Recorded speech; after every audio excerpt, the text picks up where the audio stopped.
Good evening. Sorry, we're actually transitioning from our 8th grade course selection night.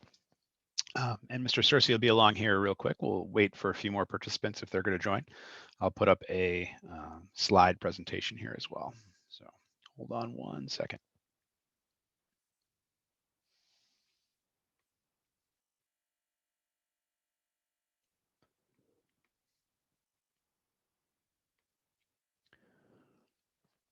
Hello.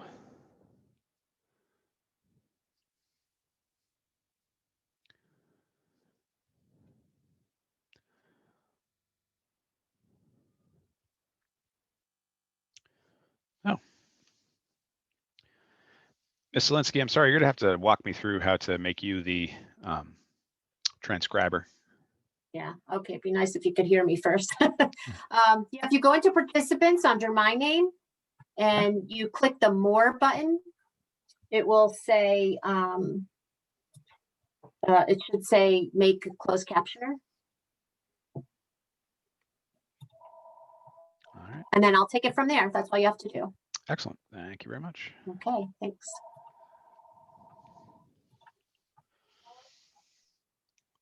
All right, good evening.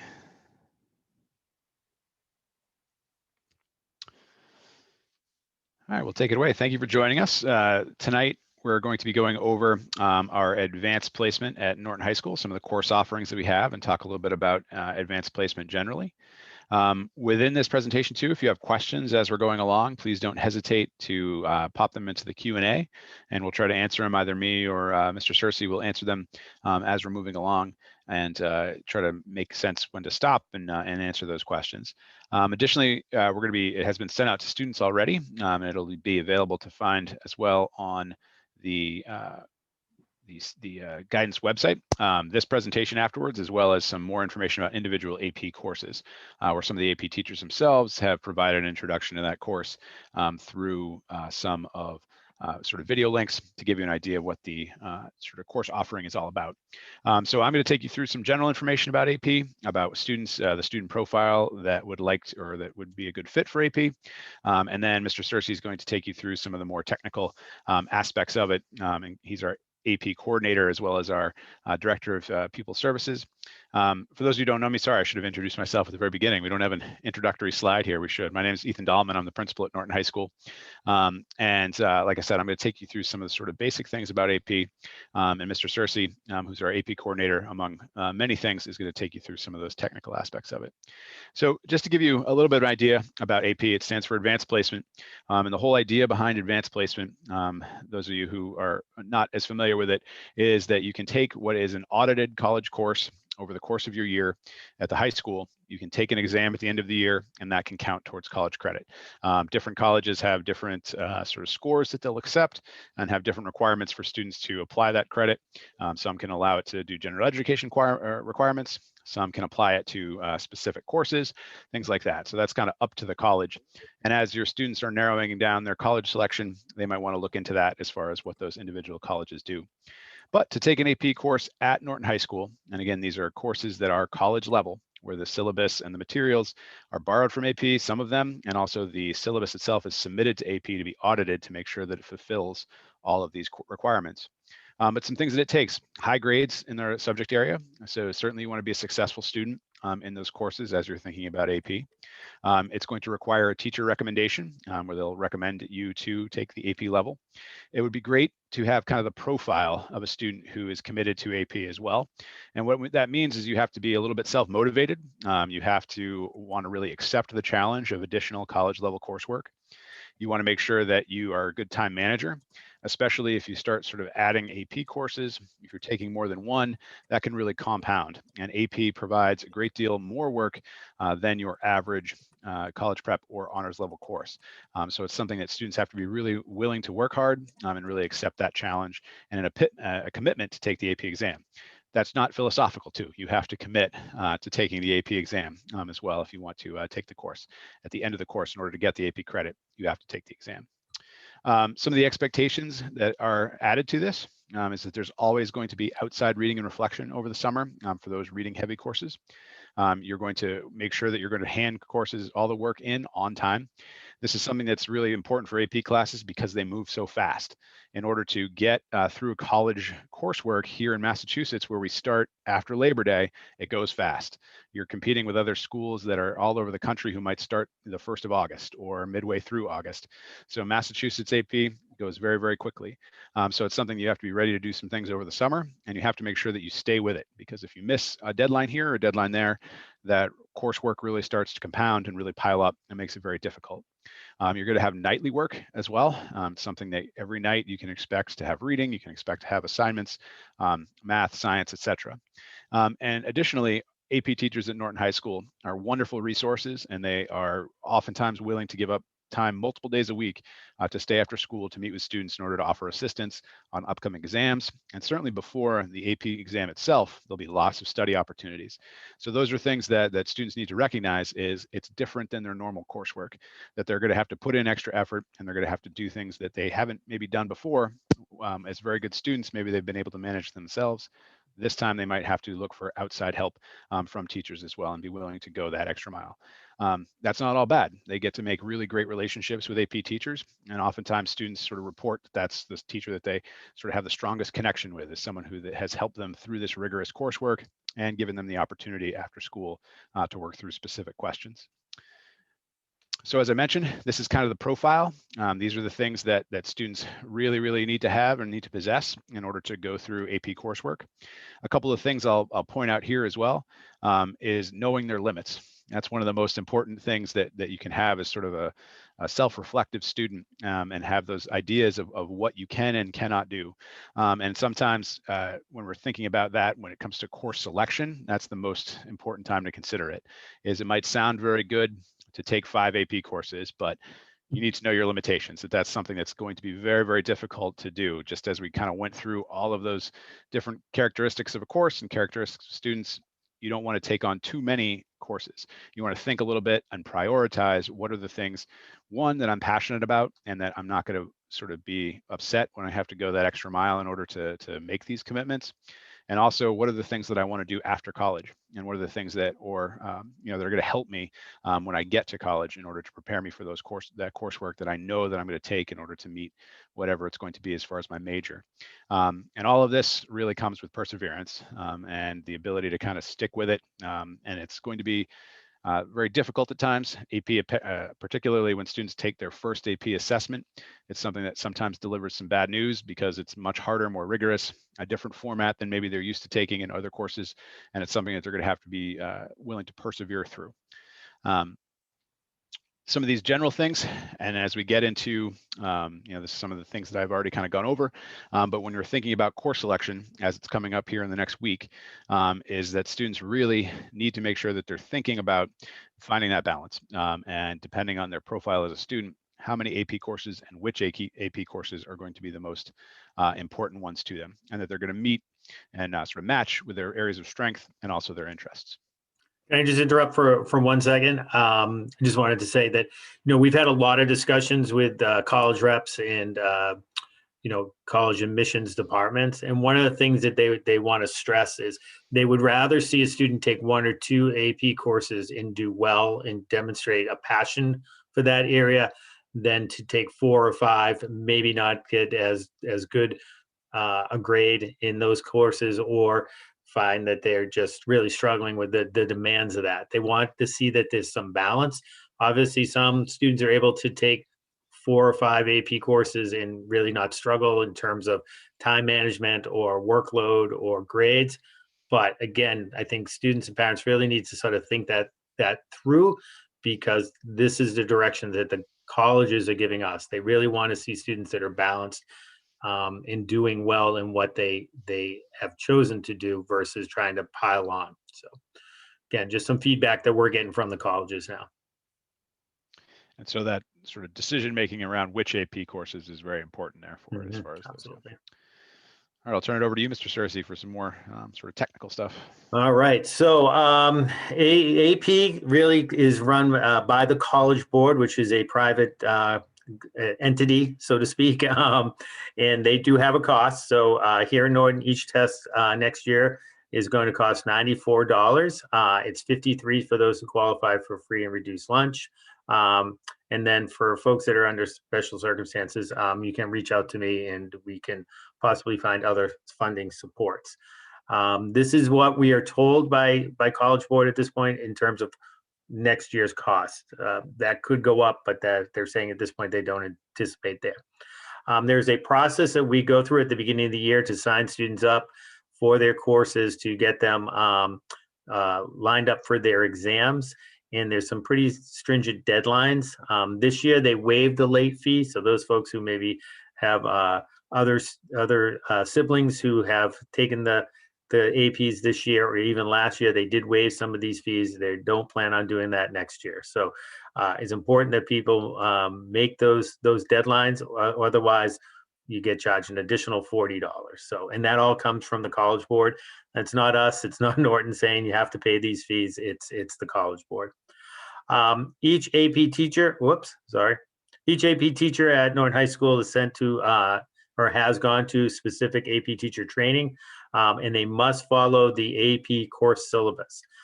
So there's very specific things that they're required to teach, materials that they're required to use, in a timeline in which to do that. So there's a little bit of flexibility, but not a lot. And that goes back to what we were talking about earlier in terms of pace. The pace goes. If you don't have it, they don't slow down. They have to keep going, and that is part of the requirements.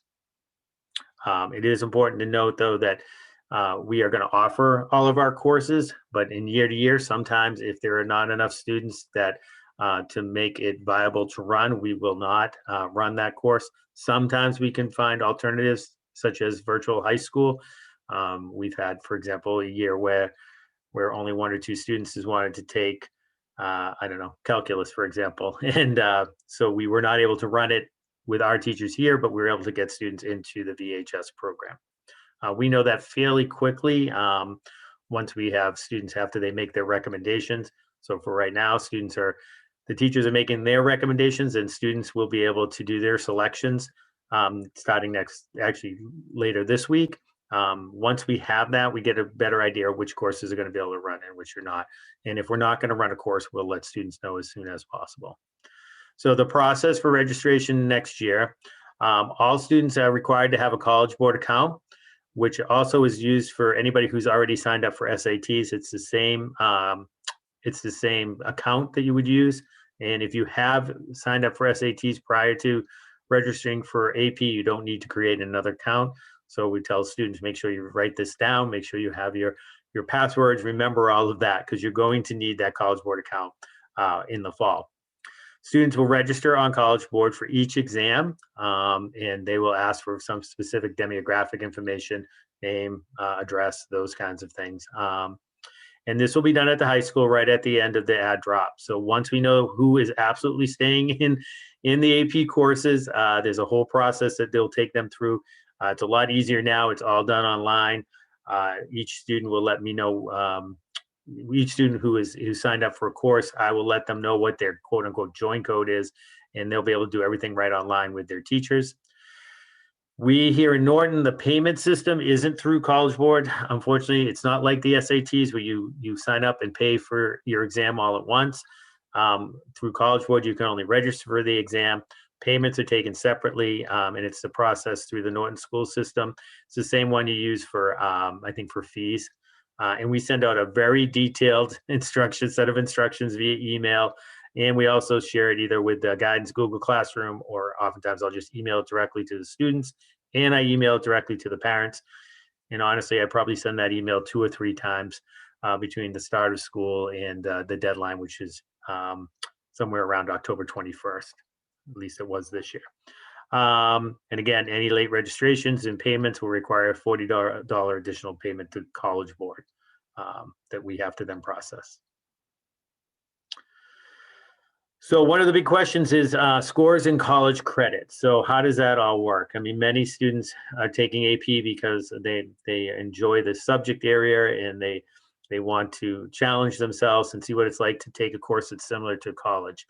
But there's also that question of, well, I hear that it counts towards, I can get the college level credit once I go to college.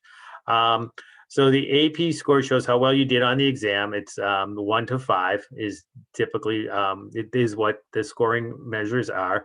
The scores will be used by colleges and universities to determine if they're going to grant you credit for what you've already learned. So for example, if you take psychology and you get a 3 or a 4 or a 5, depending on the college, they may say, okay, you don't have to take a humanities. We'll give you credit for that. So you actually can save monies, and in that you're not having to use those credits. However, more and more schools now are also saying, we will give you credit so you don't have to take it. We'll say you don't have to take that humanities, but you still have to take another course, either in that area or somehow make up those credits. So you really need to take a look at which colleges and universities you're applying to. Each college and university will have a different score as well, and sometimes they can even have a different score depending on your major. So you might be able to get a credit or get if for psychology on a 3, but if you're majoring in engineering, you can't, and you take the calculus course, you need a 5 in order to get credit or to have that course waived. So, each and every college is a little bit different about how they approach AP, and they change year to year too. So that's a challenging part. So we really have a hard time keeping up with that. What we often say to students is once you get to the point where you're applying and or you've been accepted to colleges, really check on their website to see what they're doing regarding your AP scores. This sort of goes through that. As I said, you need a 3, 4, or 5. As I said, each college decides what is acceptable for them. You can go to your AP, determine which scores.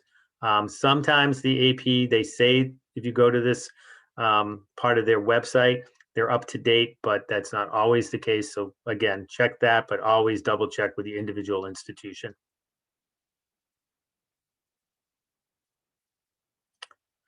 So this year's a little different. Typically what we do is we work with the AP teachers. We have an AP day or an AP week where the teachers go into the classrooms of the prior, it's like say biology, they might go into the science classrooms of the sophomores and juniors and talk about AP biology, what's involved, what the demands are going to be, and so forth, and sort of give some ideas about what they're going to do in the class over the course of the year.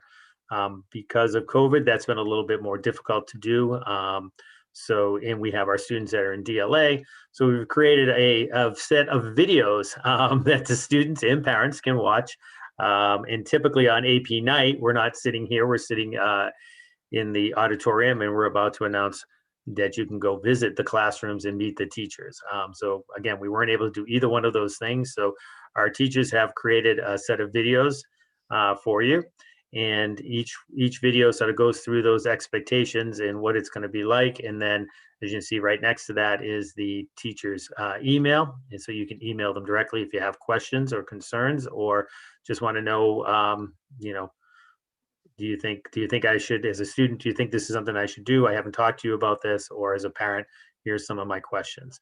So to get to that, if you go into our website, the Norton High School website, and then you click on the departments, and then you go down to the John B. Atwood Guidance and Support Center, and then you'll see a course selection. And you'll see down at the bottom there, it says AP course presentation by teacher. You click on that, and the little table there will show up, and those are all hyperlinks right to the videos. I also already emailed every student in the 10th and 11th grade this sheet as well, and shared it with them, so they have access already. And so if you were to visit some of these videos, you'd get a sense for the course requirements and a little bit of the subject matter, as well as a little bit of a flavor for the teacher. Most of these are teachers who produced it, are the ones who are going to be teaching it. Sometimes there's more than one teacher teaching a particular AP course, and they tried to collaborate on those as well. So you get a sense for who the teacher is, as well as some of the course requirements and subject matter. One thing we should say too is some of them are, English language, for example, AP English language, that is for 11th graders only. AP Lit is for, English Lit is for seniors only. Psychology can be open to juniors, but typically AP Psychology is one of our most popular, if not our most popular class. And so that is usually reserved for seniors only. Great. So if anyone has any questions, if you'd like to just put them into, actually we have both the chat and the Q&A open. If you'd like to throw those in there, we'd be glad to answer any questions that you might have.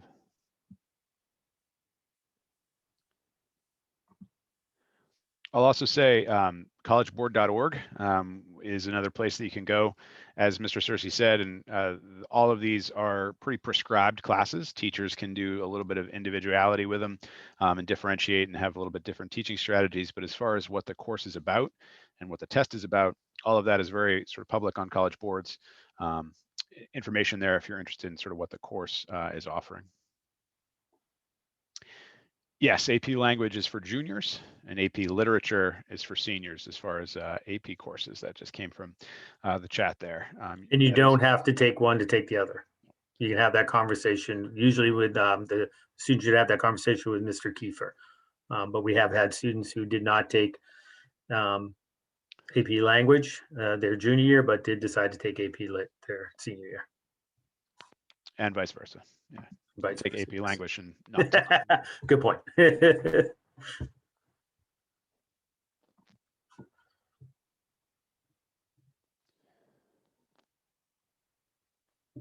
Any other questions?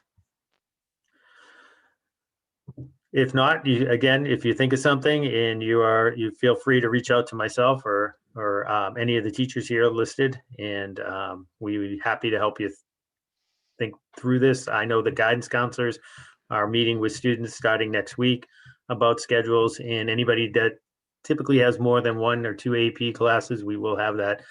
Make sure you have some balance. Do you understand what you're getting yourself into discussion? Just to make sure. All right. I guess we're Very all good. set. So thank you very much. Yeah, thank you very much for coming. And as Mr. Searcy said, please don't hesitate to reach out. Oh, we did have one more question popped in there. Nope. I know it takes a little while to type them in here. So what's the recommendation if you don't have an idea of what your future major will be? I would say that, you know, these do apply for college credit, but you're still in high school, and whatever you're passionate about now and whatever you're interested in is the best recommendation I would give you. Again, it's a lot of work. And so if you are passionate about the subject and like it a lot, it's going to make it a lot easier to do that than if you don't particularly like it. So that would be my recommendation now, is if you don't have any idea what your major is going to be and you don't want to craft a high school transcript that is going to apply to a particular program or something like that, definitely just think about what you'd like to do and what your passions are. And what you're good at.